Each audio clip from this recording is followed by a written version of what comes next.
Virat Kohli has announced his retirement, and he debuted in Test in 2011 against West Indies. ये एक उनकी journey थी कि जहाँ पे SENA that mean South Africa, England 40 में उन्होंने जीत दिलाई इंडिया को. Hi hello and namaste friends, welcome back to my channel. आज का टॉपिक काफ़ी इम्पोर्टेंट है और ये एक सनसनीखेज न्यूज़ बन गई है, not just in Indian media but in international media and world cricket as well. दुनिया के जो बेस्ट बल्लेबाज है, India star batsman, India's batsman of the decade, ICC players of the decade, and world's one of the greatest stars, Virat Kohli has announced his retirement. Yes दोस्तों, आप ये सही सुन रहे हैं. विराट कोहली ने टेस्ट क्रिकेट से संन्यास ले लिया है और ये शॉकिंग और एक सरप्राइज और एक सेटबैक एक न्यूज़ उन्होंने खुलासा किया है इसका. And this has come at a time when Rohit Sharma himself announced the retirement from Test cricket a few days back. तो ये बहुत बड़ा धक्का है इंडियन क्रिकेट के लिए और समझ में नहीं आ रहा है कि लोगों को क्यों क्यों उन्होंने ऐसा डिसीजन क्यों लिया. क्योंकि अगर आप देखें तो he is 36 years age and he is going through a good form. Limited overs cricket में अगर आप देखेंगे तो उन्होंने काफ़ी अच्छी पारियां खेली है रिसेंटली. उनका परफॉर्मेंस काफ़ी अच्छा था और वो एक अच्छे रिदम में लग रहे थे. और टेस्ट क्रिकेट में भी अगर आप उनकी लास्ट सीरीज देखें, इंडिया वर्सेस ऑस्ट्रेलिया, वहाँ पे पर्थ में उन्होंने 100 रन स्कोर किए थे, which was a kind of a monkey off his back. तो this has come as a really shock and इससे not just cricketers but I think fans around the world and especially India has it has really hurt. So let's analyze his cricket journey throughout his career and how he made his debut and उन्होंने क्या क्या कारनामे किए, उन्होंने क्या क्या contribution किया, उसका इम्पैक्ट क्या हुआ और उनकी अचीवमेंट्स क्या थी, उनकी हाइज एंड लोज हम इस वीडियो में देखेंगे. तो to start with, I think Virat Kohli started his test cricket journey and he debuted in Test in 2011 against West Indies. तो उसमें 3 टेस्ट मैच सीरीज की जो सीरीज थी उन्होंने डेब्यू किया था. हालांकि पहले सीरीज में उन्होंने ज़्यादा रन्स नहीं बनाए थे, इतने कामयाब नहीं थे, बट उनका डेब्यू वहाँ से शुरू हुआ था just after winning the 2011 world cup, Odia world cup जो भारत ने जीता था. And slowly he got settled into the batting lineup. And अगर उनके टेस्ट करियर की मैं बात करूँ तो उन्होंने पिछले 14 सालों में 123 टेस्ट मैचेस खेले हैं, मोर देन 9,200 रन्स स्कोर किए हैं और उनका एवरेज 47 रन्स रहा है. उसमें उन्होंने 30 सेंचुरीज स्कोर किए दोस्तों, जो एक रिकॉर्ड है. आई थिंक इंडिया के टॉप 5 में वो आ रहे हैं कि सबसे ज्यादा सेंचुरीज की लिस्ट अगर किसने की है तो he is in top 5 of India's test cricket batsman. और उनकी डबल सेंचुरीज भी साथ है, जो भी एक रिकॉर्ड है. अगर कोई प्लेयर इतने लंबे अरसे तक खेलता है दोस्तों, तो हम सबको पता है कि it's not easy first of all to play for so many long years at international cricket and consistently as well. तो विराट की अगर हम स्ट्रेंथ की बात करें तो आई थिंक उनकी सबसे बड़ी स्ट्रेंथ ये थी कि he was very mentally, he really believed in himself and he really backed himself.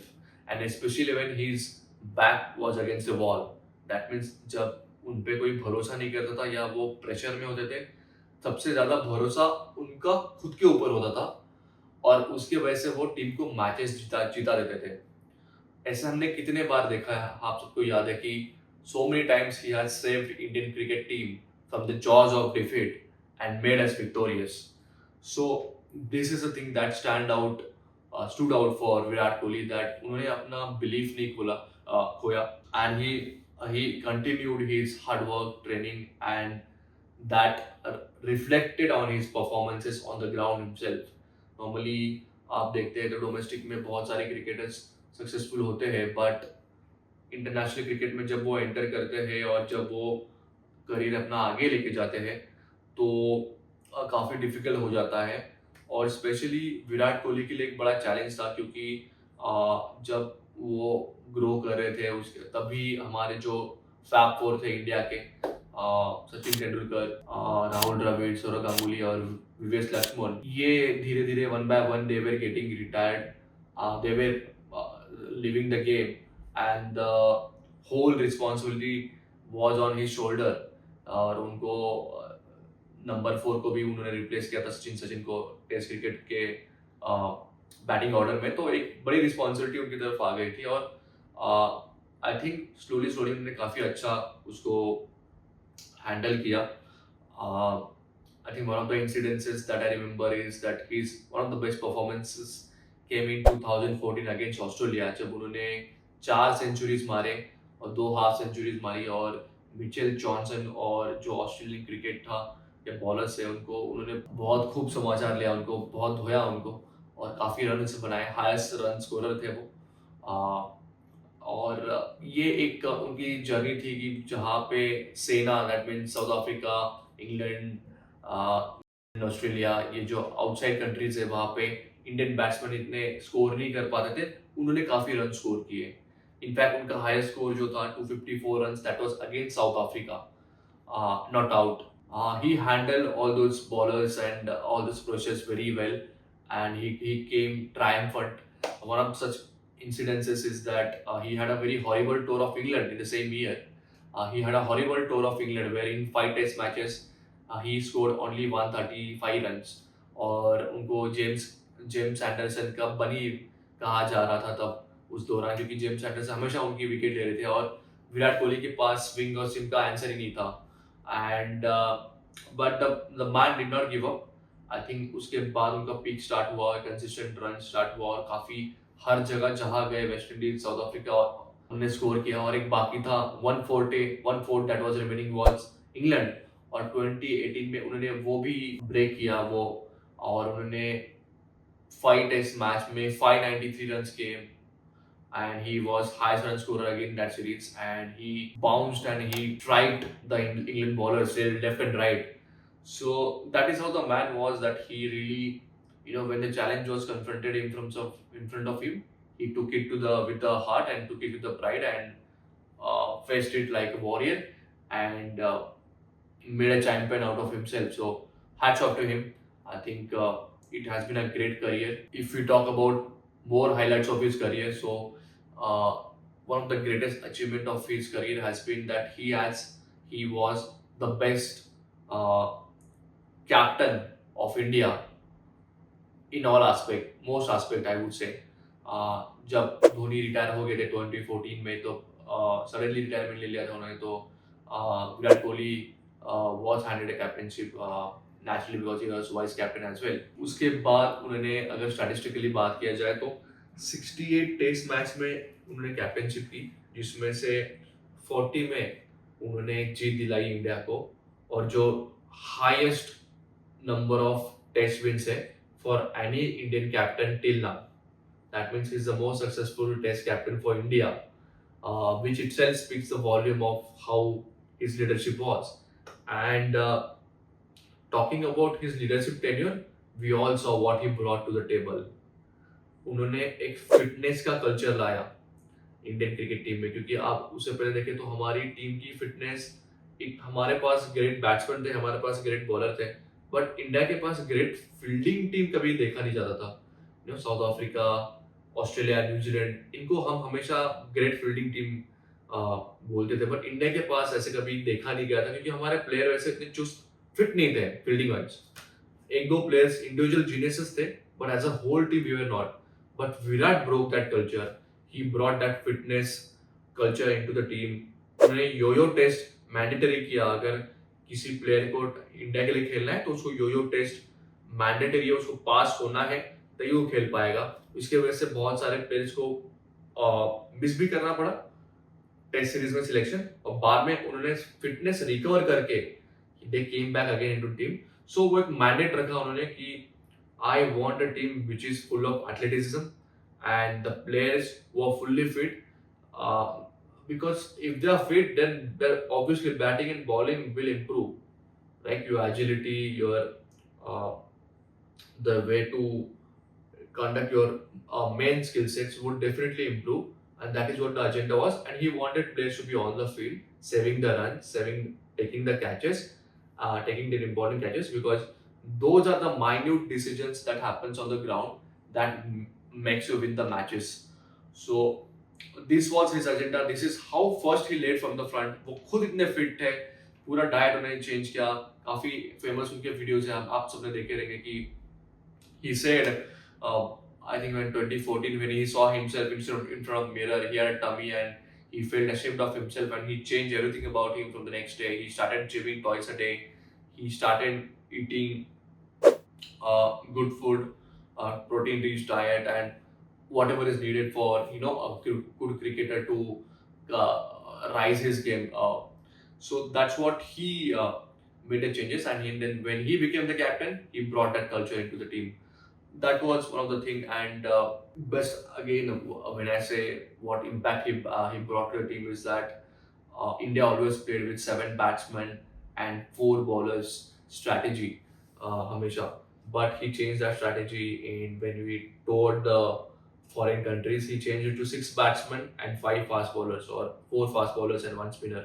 तो 5 बॉलर वाली स्ट्रैटेजी उन्होंने लाई थी, और जो काफी सक्सेसफुल हुई, जिसकी वजह से इंडिया ने ऑस्ट्रेलिया में टेस्ट सीरीज जीती, जिसके वजह से इंडिया ने न्यूजीलैंड में जीती, साउथ अफ्रीका में जीती, हर जगह जीती, और इंडिया में तो जीती ही.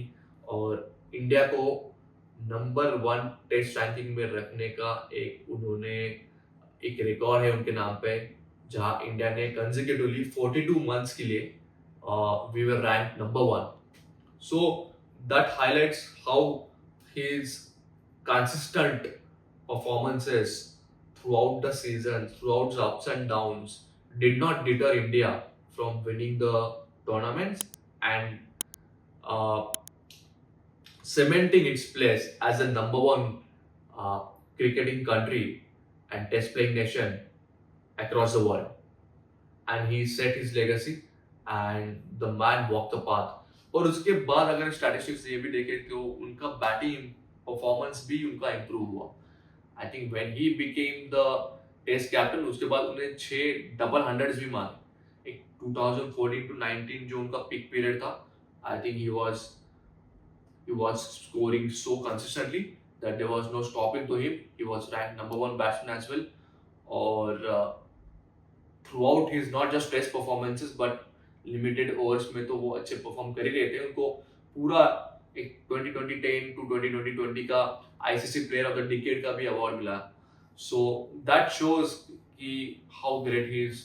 Words will fall short when I speak about him to praise him, and because he has won all the accolades those are present in the test fraternity or cricket fraternity area, right? I think hats off to his career, and it's going to be very very sad to miss him. But my top points are not over. Let me read across a few more points. I think next point is his slump period. जो उनका लो point था, मैंने उनका high point discussion किया. उनका लो point ये था कि 2019 से बाद आई थिंक और टिल 2022 जब कोविड आया था, उसके बाद कोविड के बाद तो 1 साल 8 महीने क्रिकेट तो हुआ नहीं था. उसके बाद उनका फॉर्म कुछ स्लम्प हो गया था. 3 साल उनका बैटिंग एवरेज 30 से नीचे था, और उसी के चलते उन्होंने टेस्ट कैप्टनशिप भी रिजिग्नेशन दे दिया था. और वो भी काफ़ी एक सरप्राइजिंग डिसीजन था उनकी तरफ से. उन्होंने अचानक से छोड़ दी थी चैंपियनशिप, और तब सौरव गांगुली और उनके बीच में एक तनाव का एनवायरनमेंट हो गया था. That BCCI did not ask him to relinquish the captaincy, but there was a distress situation that time. But having said that, what we saw after that, probably 1 year he went with that phase, but उसके बाद उन्होंने come back किया, centuries भी मारी, और scores करना not to that level which he was earlier, but उनका score और उनका एवरेज फिर से इम्प्रूव हो गया था. उनका अगर आप पूरा टेस्ट एवरेज देखिए वो 47 है, 46.7, 46.8, और for majority of the period उनका 50 के ऊपर ही था. मतलब जो फैब 4 प्लेयर बोलते हैं, वर्ल्ड के लास्ट डिकेड के, जो कि स्टीव स्मिथ ऑस्ट्रेलिया के, जो रूट इंग्लैंड के, Kane Williamson from New Zealand and Virat Kohli from India. तो इन सारों के 50 के ऊपर थे। तो विराट कोहली का 50 के ऊपर था, बट जो ये 3 साल में उनका एवरेज परफॉर्मेंस थोड़ा डीप गया 30 के नीचे। तो ओवरऑल उनका जो टेस्ट एवरेज है वो थोड़ा नीचे आ गया। और अगर आप लास्ट 1-1.5 साल में देखें तो उनका परफॉर्मेंस जो पहले के पीक था उतना नहीं था, उतना उन्होंने कंसिस्टेंटली परफॉर्म नहीं किया। उनके बड़े बड़े रन, लंबे लंबे सेंचुरीज या बड़ी सेंचुरीज आ नहीं रही थी। But having said this, Virat already age भी हो रहा है। ही वॉज 36 नाउ, नवंबर में 37 हो जाएंगे। तो as people age, they grow, and I mean the performance also decreases, which is a natural progression. So we can understand this, but still having a 47 average over the course of 14 years is not a small thing. So hats off to Virat for that. And मतलब आप देखिए, लोगों का career नहीं बनते। आप कुछ लोग ऐसे होते हैं, क्रिकेटर्स ऐसे होते हैं जो 5 टेस्ट 10 टेस्ट उतना उनका करियर होता है। युवराज सिंह इतने बड़े क्रिकेटर थे, हार्डली उन्होंने 25 या 30 टेस्ट मैच ही खेले, राइट। और बहुत सारे ग्रेट प्लेयर थे, उनको तो टेस्ट क्रिकेट में इतना मौका भी नहीं मिला, और मिला तो इतना वो परफॉर्म भी नहीं कर पाए। तो 14 इयर्स लॉन्गेटिविटी, रोहित शर्मा से भी कंपेयर करें तो रोहित शर्मा का भी स्टार्ट शॉप का करियर था, उनका इतना लंबा करियर नहीं था। So that shows the greatness of a man कि इतने लंबे समय तक कंसिस्टेंटली परफॉर्म करना through ups and downs of life, to up and down of mental and psychological conditions that you go through. Being an Indian captain and being a star of the nation, being a superstar of the world cricket is definitely not a very easy, and Virat Kohli has walked that path. And last but not the least, I want to tell you all that उनका सबसे बड़ा contribution ये रहा है कि उन्होंने जो future player थे इंडिया के, जो फ्यूचर स्टार्स थे, उनको उन्होंने बनाया। आप देखें तो फास्ट बॉलिंग का हमारा यूनिट जो था, इतना हमेशा इंडियन बॉलर्स में हमेशा we are famous for producing great spinners, but we were never famous for producing great fast bowlers, and he change that by supporting Jasprit Bumrah, by supporting Mohammed Shami, by supporting Mohammed Siraj, specially Jasprit Bumrah. इन सब लोगों ने इनके अंदर डेब्यू किया और ये वर्ल्ड क्लास बॉलर्स बन के उभर के आए। इनफैक्ट बुमराह तो हम सबको पता है कि टेस्ट रैंकिंग में वर्ल्ड नंबर 1 है। मोहम्मद शामी भी वर्ल्ड के टॉप 5 में बॉलर्स में है और अभी भी परफॉर्म कर रहे हैं। सो इन सब बॉलर्स को जो उन्होंने स्ट्रिक्ट रखा, डिसिप्लिन रखा स्टार्टिंग में 2014-15 से, तब जाके after a few years they started performing, and India won the matches all over the world because of them. So the most of the credit should go to Virat Kohli because उन्होंने उनको back किया। और young players अगर आप देखें, KL Rahul को उन्होंने काफी सपोर्ट किया, और केएल राहुल आज देख सकते हैं आप इतना सक्सेसफुल बैट्समैन बन चुके हैं। शुभमन गिल को उन्होंने ट्यूटर किया, उन्होंने उनको सपोर्ट किया। शुभमन गिल कैप्टन बन चुके हैं, टेस्ट कैप्टन बने इंडिया के, और एक राइजिंग स्टार है जिनको नेक्स्ट विराट कोहली माना जा रहा है। यशस्वी जायसवाल को भी उन्होंने बैक किया। तो ऐसे ये जो नाम लिए मैंने, बैक करना, एक होता है कि प्लेयर को बैक करना, और एक होता है कि प्लेयर को बैक करके उसको बड़ा करना।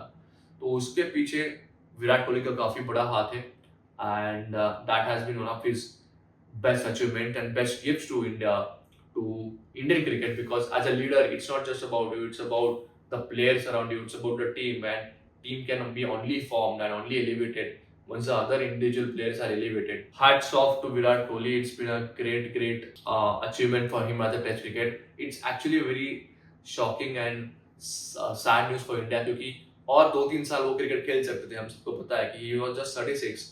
तो सबको यही डाउट है, यही क्वेश्चन है कि why he could not continue for next 3 years।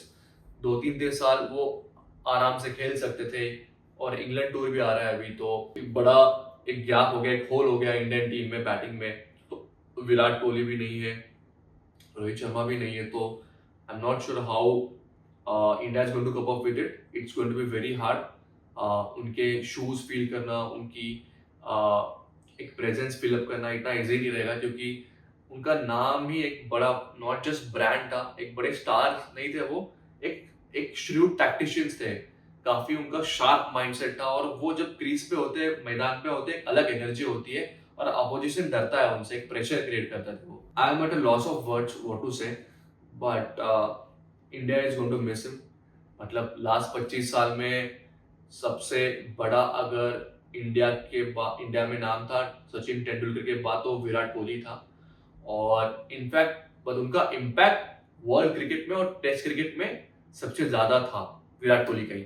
मतलब मैं सब क्रिकेटर्स के आगे उनका नाम रखूंगा, क्योंकि वो एक टेस्ट क्रिकेट को उन्होंने एलिवेट किया, क्योंकि he always prefer test cricket and he back test cricket. In fact जब अभी आरसीबी ने आईपीएल भी 2025 जीता था, तो उन्होंने क्लियरली कहा था कि उनका सजेशन है यूथ को कि they focus and prioritize test cricket, because that is where the real test happen, real cricket happens. और जिसका टेस्ट क्रिकेट अच्छा है, जिसका बेसिक अच्छा है, वो दूसरे फॉर्मेट्स वनडे और टी20 में सक्सेसफुल हो सकता है। ये उन्होंने खुद प्रूव किया है। Cricket is not going to be the same without him, but he's still there in one day international cricket. He's playing that, and he's eyeing 2027 World Cup hopefully. So we'll see him in that format at least. T20 और test से संन्यास ले लिया है, but one day में है तो हमें एटलीस्ट वो जॉय है कि हम उनकी क्रिकेट वहाँ पे एंजॉय कर सकते हैं।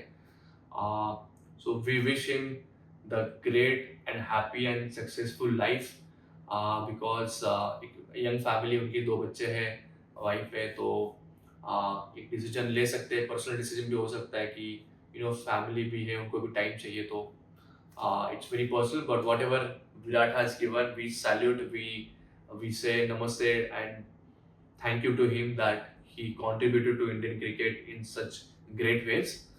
And I hope he has a great life beyond cricket, and I hope he really enjoys that free time that he never got from past 20 odd years or 35 odd years, because it was all dedicated to cricket. So yeah, thank you for watching. Do like, share and subscribe to my channel.